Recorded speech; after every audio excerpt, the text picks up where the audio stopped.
I am honored to be introducing our first speaker today. He truly is someone whom everyone can learn something from, whether it be what could motivate you to finish an Ironman, or give you the idea to not beat one, but 2 world records. Who am I talking about? I'll give you a few hints. He graduated out of Bishop Carroll High School in Calgary and got an engineering diploma from SAIT, the Southern Alberta Institute of Technology. He started Image Club Graphics Inc., which got the attention of Adobe Systems in '94. Currently, he holds 2 world records for the most distance traveled by human power on land and water, has completed 12 Ironman triathlons, 24 marathons, qualified for the Boston Marathon and 5 ultra marathons, which only makes sense since his mission is to conquer the world by human power.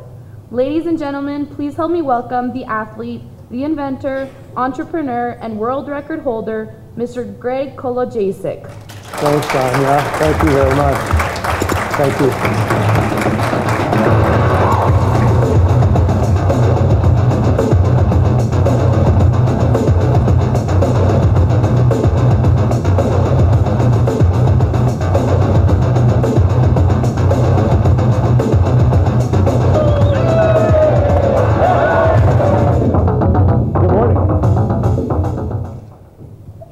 Have you ever wanted something so badly that you would have done anything to get it? And then partway through your journey to get that thing, in the middle of all the pain and all the suffering and everything going wrong, you stop and you say to yourself, what on earth was I thinking? Well, that's pretty much the story of my life. Picture this. It's 2 o'clock in the morning, and I'm lying on my back, and I'm pedaling this human-powered vehicle around a racetrack at a speed of about 45 kilometers per hour in the dark. I am wedged into this capsule that fits my entire body so tightly, my shoulders and my elbows are actually bleeding from constantly rubbing up and down on the inside of the carbon fiber capsule shell. I've got no room to move any part of my body in there, except my lips to suck liquid food and water out of this tiny little tube, and my hands to operate a steering bar maximum of about 1/4 of an inch either direction, and of course my legs, because I was pedaling this beast as fast as I possibly could. It was November 25th, 2005, and I was on this 3-kilometer test track that was owned by Auburn University, cut out of the forest in Alabama. And I was attempting to travel farther under my own power in 1 day than any person in history ever had. I was challenging a world record. I had exactly 24 hours to pedal as many laps, as many miles of this track as I possibly could. Now, the existing record that I was trying to break was set in 1995 by a German professional cyclist of 1,021 kilometers. That's the distance between here and Vancouver by bicycle in 1 day. Most people probably never drive their cars that far in a single day. And I had to pedal this bullet bike at least that far to break the current world record. So I've been circling this racetrack relentlessly nonstop now for the last 17 hours. As you can imagine, my legs were aching and my lungs, they felt like they were going to explode on every single breath.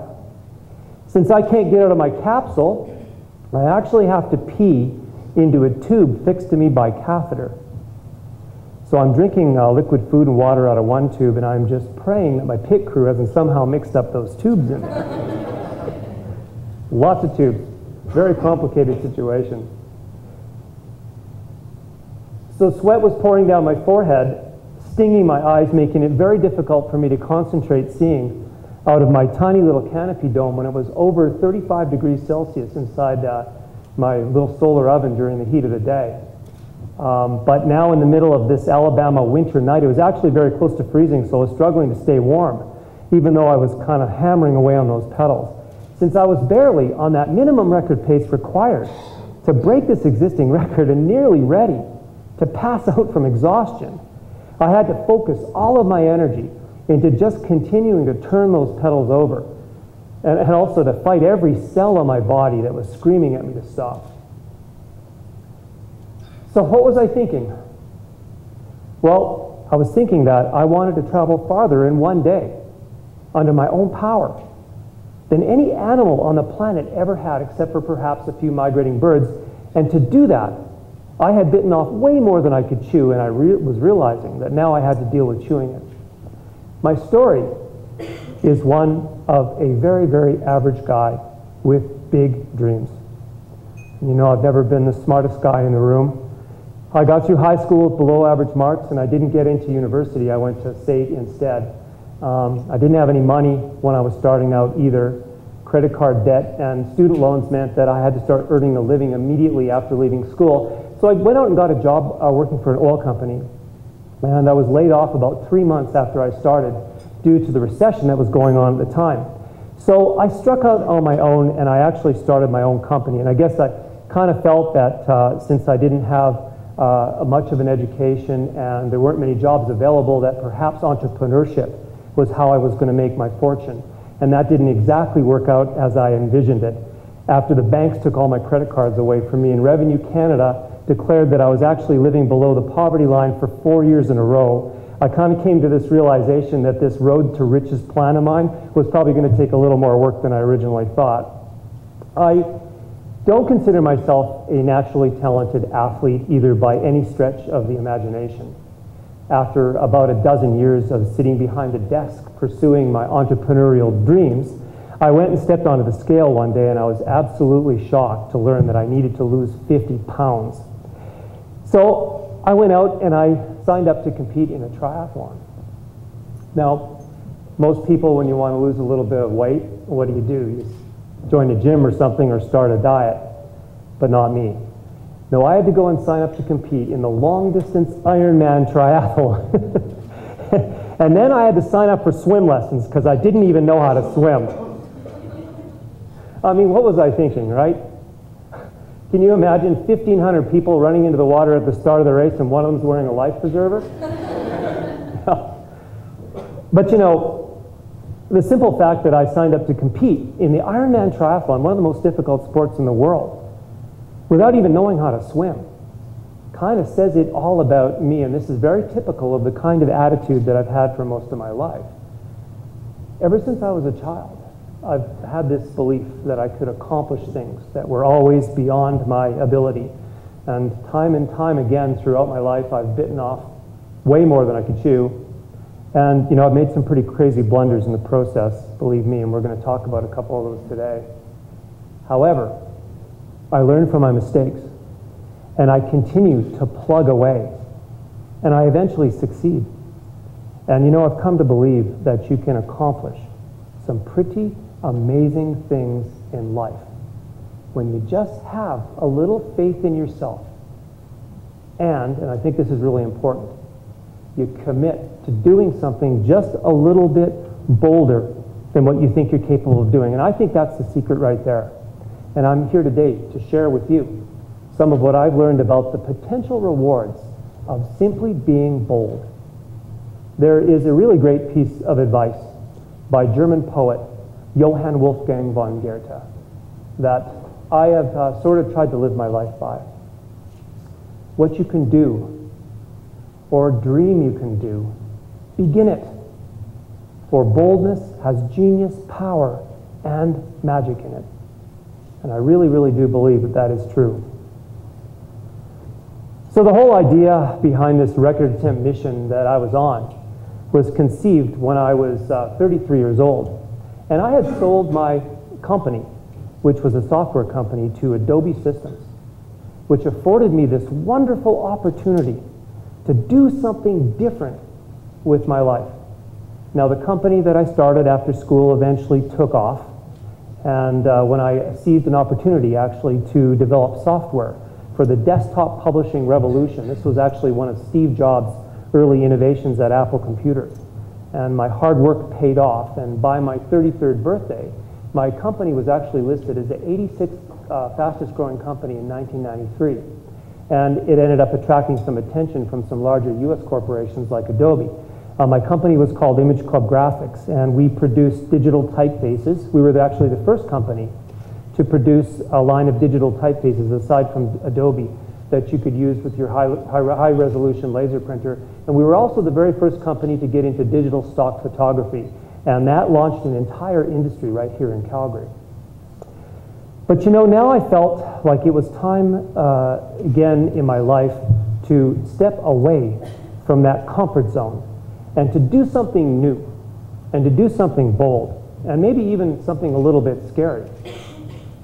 So one day I was flipping through a stack of old popular science magazines. Now, I know that that doesn't sound very bold or very scary, but I came across the following cover that would change my life. And it wasn't a rocket car or a jetpack or plans to build your own personal nuclear-powered miniature submarine or anything cool like that. It was just a bicycle. But it was a bicycle that had set the world speed record of 68 miles an hour. And they called the bike Cheetah. I guess they named that after the fastest animal on Earth. I knew Cheetah, the animal, was capable of speeds like that, but I had no idea that a bicycle powered by a mere human being could possibly go that fast. And what an awesome looking machine that was. You see, I've had this passion, this thing for bicycles for as long as I can remember. Very fond memories of my 6th birthday party when I got the bike of my dreams from my parents as a gift for my 6th birthday. It was a Schwinn Stingray 3-speed. I usually ask, do you remember those? But by the age of the average age of the audience here, I don't think anybody remembers that bike. Does anybody remember those bikes? Oh yeah, yeah. Wasn't that the coolest bike in the whole world back then? Banana seat with a 3-speed stick shift on the crossbar. I love that bike. That was the coolest bike in the whole world to me, and I would ride that bike everywhere, going farther and farther and farther, each outing as my stamina and my courage, and of course my parents allowed me to. And I decided that this Cheetah was going to be my grown-up Stingray 3-speed. And I decided, as I was looking at that Popular Science magazine cover, that that's exactly what I was going to do. That I was going to build myself one of those wicked machines, and that I was going to go after my own world record. Now, the next step for me is to always start with a clear vision. Actual image of what I want to accomplish in that vision. In this case, was the cover of Popular Science magazine featuring that cheetah. I don't really think about how I'm going to achieve my vision, or what the obstacles are, or anything sensible like that. I just focus on the vision itself, the actual final outcome. And if the vision is clear enough, and if it's strong enough, and if I want it badly enough, then I just start my journey by taking my first step, by beginning it, as Goethe recommends.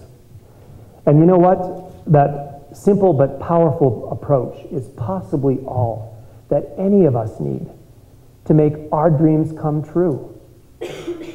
You have to start with a clear, strong vision. Don't worry about biting off more than you can chew. In fact, that's the whole point here, is to do something bold. So the journey to a world record began with this vision. And at the time, I was a 200-pound, overweight, very unfit guy. Not only would I bite off more than I could chew, but I would swallow it, and then I would take another bite, and then I would take another bite. You know how that goes, right? Over the next 7 years, I would end up transforming myself into a 12-time Ironman triathlon finisher, including qualifying for and competing at the Ironman World Championships in Hawaii.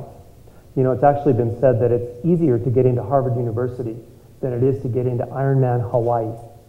At the start of my quest, I didn't own a single tool. And then I figured, well, I'm probably going to have to learn how to weld if I'm going to build myself a bicycle. So I went out and bought myself a TIG welder. And I taught myself how to weld. Started a few fires, burnt myself a few times, but I eventually figured it out. I read every book that I could find on carbon fiber, composites, construction. I studied aerodynamics. And I learned how to use a very sophisticated computer modeling application. You know, I probably could have just hired somebody smarter than me to design and build my bike for me. But this was really something that I wanted to do myself. So, over the years, I plugged away through trial and error and learning curves and failed experiments, and actually lots of failed experiments. Here's a few for you here. My wife Helen had a rule at home, and that rule was that I wasn't allowed outside to test any of these crazy contraptions at about the time the school bus dropped the kids off in front of the house every afternoon. However, I did persevere until I had finally built my vision, my human-powered vehicle, which I named Critical Power, and I would have to say that she was equally as awesome as that cheetah. We designed Critical Power's body using this really cool virtual wind tunnel software technology, which resulted in a very highly efficient aerodynamic shape. The fairing shells are made of carbon fiber, and they weigh 3.7 pounds apiece. I could lift each shell up with a single finger. And the frame is also made of carbon fiber, and it features a recumbent seat that I sit in, 2 disc wheels, 8 gears, 1 brake, retractable landing gear, a headlight, and even an onboard bathroom. Critical Power weighed in at about 50 pounds. Cruising speed, we measured at about 45 to 50 kilometers per hour. And at top speed, we clocked at over 100 kilometers per hour. In my mind, Critical Power was definitely capable of world record speeds. So there I am, in the middle of Alabama, in the middle of the night, 20 hours now into this attempt at my world record, and I'm cruising along and I'm hammering away on my pedals, and I'm on record pace still. And I know that if I can hold it, I only have 4 hours left to go. And I wanted this so badly, I can't tell you. You know, this world record was my vision, it was my dream, and it was all that I could think about for 7 years. And I was so close, 4 hours. All of a sudden, the chain slipped off the front chainring. And I was in the middle of this hard push around a bank corner at the end of the track. And when the chain slipped off, my foot jerked forward, and I lost my balance. I went to regain my balance, ended up going right off the edge of the track and down this steep embankment. And I landed at the bottom upside down. And I'm trapped inside. I can't get out because my pit crew duct taped me into my capsule when we started the record attempt at 9 o'clock that morning. So I pushed the radio transmit button that's conveniently fixed right to my steering bar to call for help. But as luck would have it, I am at the far end of this track and I'm just out of radio range, so nobody answers. And meanwhile, the clock is ticking loudly, and I can feel my record start to slip away from me. You know, there was one single place on that entire 3-kilometer track where we couldn't get radio coverage, and of course, that's exactly the point where I went over. So I was passing my crew every 5 minutes as I made my way around that track, and I knew that since my radio wasn't working, it would just be a matter of time before they realized that I was overdue for my flyby. And then they would send the truck to come out to look for me. So finally, I remember I could hear the truck speeding down the track, and I thought, wow, fantastic. If they get to me soon enough, I might still have a chance. I remember hearing the truck getting closer and closer and closer, and then I could hear it getting farther and farther and farther away. And they drove right by me. Oh, I mean, how could they miss me, right? That was their only job. Not that hard. A little boring maybe, but it's not that hard. You've heard this saying, it's as much fun as watching paint dry. Well, this is as much fun as watching paint that's already dry. So they finally did find me, got me out of the ditch, back onto the road, but by then I had fallen behind record pace. And I wasn't really sure that I was going to be able to regain that precious lost time. But you know what they say about despair? It's always darkest just before it goes pitch black. I got going again, back up to my speed. 5 minutes later, the handlebars snap in two, like right into my hand. And so there I was barreling down the track at 45 kilometers an hour with this useless piece of carbon fiber in my hands. The next thing I knew, I was on my side, skidding down the center of the track at 45 kilometers an hour. Yeah, that was it. We packed up and went home. I had failed. You know, that was a really, really difficult moment for me. Roller coaster day, full of hope and disappointment, lots of suffering. And I guess, you know, at the end of the day, I wasn't so much upset that I had failed, but more upset that I let everybody down. My family was there, my crew, the HPVA officials that I had flown out from 3 states. Everybody gave up their Thanksgiving weekend to help me achieve my dream. They wanted to be part of a world record, and they believed in me, and I felt like I let them down. And to be honest with you, I felt like a fool. And it was a very, very long and lonely drive back to Calgary, I'll tell you that. However, it is through failure that we learn, isn't it?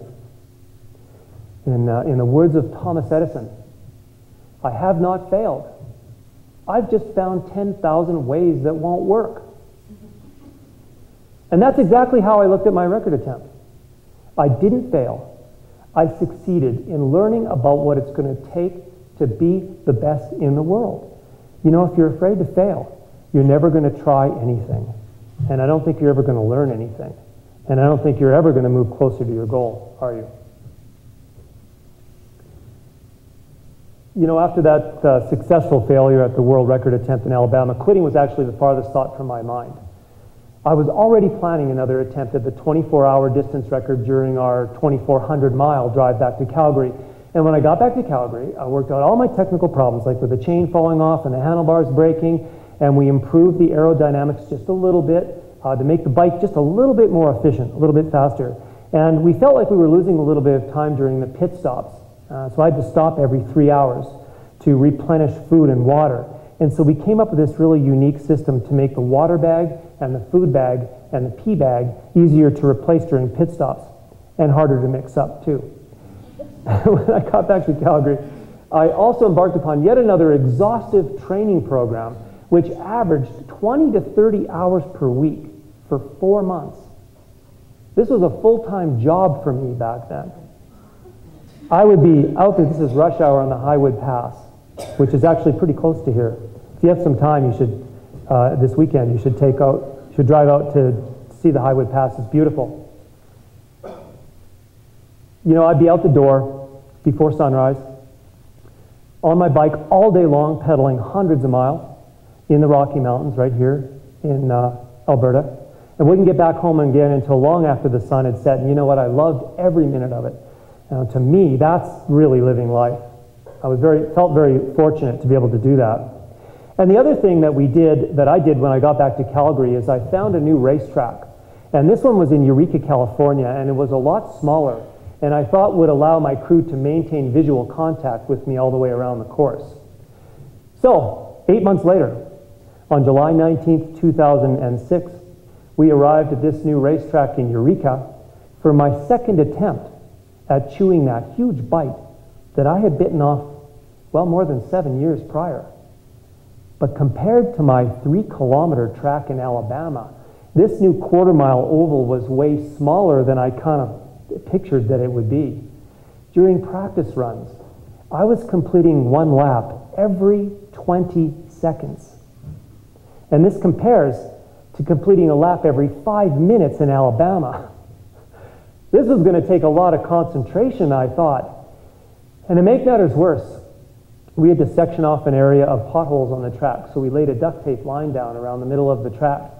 Ended up taking something like 40 rolls of duct tape, and my lane was so narrow that wind gusts threatened to blow me into that concrete wall as I rounded each lap 3 times a minute.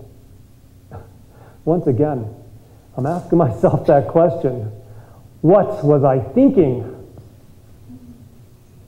Sir Winston Churchill said, when you're going through hell, keep going. On July 20th, the very next day, I launched my second attempt at the world record on that tiny Eureka track. And after 17 hours, once again, I was head of record pace, but I was totally frazzled mentally from having to concentrate so hard on staying in that narrow lane. And by 20 hours, I was starting to unravel. I was cramping up. I was dizzy. I was nauseous. I felt like I was going crazy. And around again. This was like some never-ending nightmare. I'd slipped behind record pace. Started to doubt myself again. Those negative feelings that start creeping in, like feeling like a fool. Like, what was I thinking? Like, I'm not a professional athlete. I got no business slow down. Pretty significantly. Here's a 43, 44, then you drop to 49, and then a 54. This is a 56. And then I thought, no way. You've come way too far to let this slip away from you. And I remembered something that I read in one of Lance Armstrong's books. And he said, there comes a point in every race where a rider encounters his true opponent, and he understands that it is himself. And I told myself, Greg, the pain is temporary, but boy, the pride and the glory, that will last forever. So I gritted my teeth, and I let out the most satisfying that I've ever done, like just as loud as I possibly could. And I gripped those handlebars, and I started to crank away on those pedals like never before. In fact, like my very life depended on it. And actually, at 23 hours, I actually passed the current world record. And by the time the atomic clock finally ticked over to 24 hours, I managed to tack on an additional 20 kilometers to finish with a total of 1,047 kilometers, which was a new world record. I think we get some volume on that one. Look at that.